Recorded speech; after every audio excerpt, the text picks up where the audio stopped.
Right now, you're looking at traffic on I-75 near Morrow. You see it's very slow going as we're heading into the weekend. This as the effects of early incident that happened on Wednesday morning, a discovery of damage to a bridge overpass just north of Mount Zion Boulevard there. Back with us this morning is friend of the show, GDOT spokeswoman, Natalie Dale. Good to see you. Good morning, Chesley. It's so good to see you. All right, so give us an update on this damage here and how long you think it will take to fix it all up. Well, that is something we are currently working through. This came into our team early Wednesday morning as what is, in essence, a large pothole on a bridge. Now, the difference between a pothole on the road is when you get to the bottom of a large pothole, you reach the ground. Now, if you get to bottom of a large pothole in a bridge, you reach the bottom of the bridge. And so it's different with what you're dealing with. And so we did some temporary fixes to really get us to the weekend. And now we're going to have extensive lane closures throughout the weekend, possibly longer, to get more extensive repairs done on this bridge.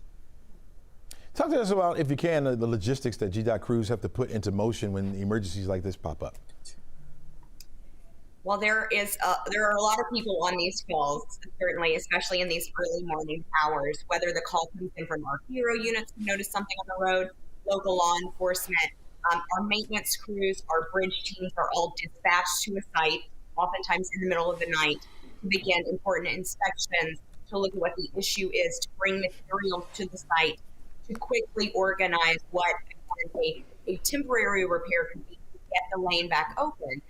And then we coordinate, in this case, an emergency contract with our contractors to see how quickly they can get out there and make a longer term fix as we see what the issues are. Yeah, you know, it's been a big week for you guys. It's National Teen Driver Safety Week. And from your perspective, what are the biggest risks facing young drivers on Georgia's roads today? I think inexperience is, of course, one of the big things that we see with teen drivers. I mean, do you remember when you got your license? I do. There is this sense of freedom and excitement, but you're a little nervous. But you, as a teenager, sometimes don't realize your limitations.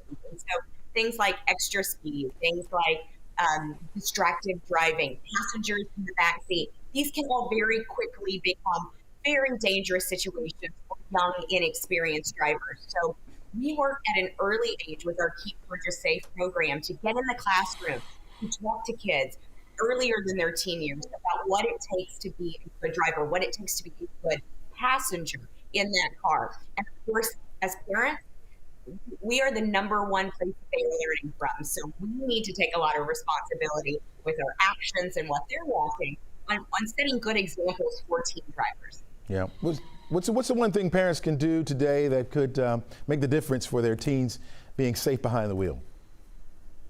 I think you have to have that conversation about the importance of safety and not distraction. First thing you need to do when you get in the car is put your seatbelt on. We are still seeing almost half of our fatalities in Georgia can be directly related to not using a seatbelt. That's crazy. I mean, I think we're the generation where the first thing we did when we got in the car was put our seatbelt on. That's right. And cars are becoming smarter about letting us know these things. But be the example. Have them put their seatbelts on, but let them understand primarily that text, that social media post doesn't need to cost you your life. And we still see dangerous things on our road from distracted driving, even though it's illegal. Teens, we can change this tide. We can sort of turn the tide by getting teens who are getting in the driver's seat now to make better decisions than we as older drivers are making. Always great insight from you, Ms. Natalie Dale. Thanks so much for joining us. Appreciate it. Have a great weekend. All right, do the same.